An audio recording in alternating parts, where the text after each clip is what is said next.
I'd like them to think. I'd like them to laugh. I'd like them to recognize themselves, or at least a piece of themselves. But I think mostly I would want an audience to feel better about being themselves.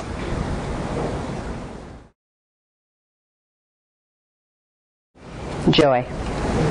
I want them to understand that a life should be celebrated, and that's what I try to do every day. I really think there's no other option. I probably would say women. Women of pretty much all ages, but certainly women of a certain age. I don't even know what that means, but women of a certain age. That's what I think. Well, if they're very conservative, I'll be a little more conservative.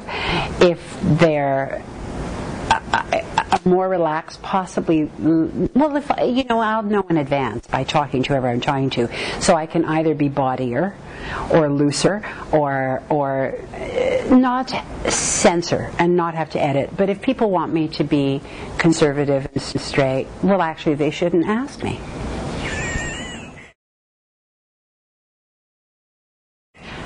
I would say, well, there's a couple, but the Eating Disorder Association, which just amused me so much that they asked me to come and be their keynote.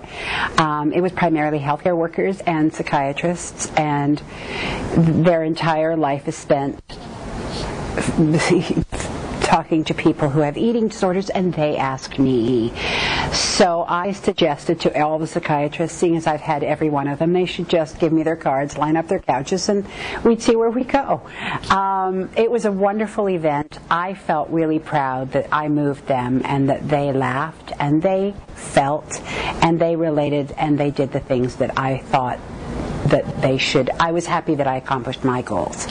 And the other one was I very recently did a keynote for an International Women's Day event called We Move Forward, and I once again felt that there was an impact made because a lot of women saw themselves in me, saw my struggles, and if they see my struggles, they get to maybe make peace with their struggles.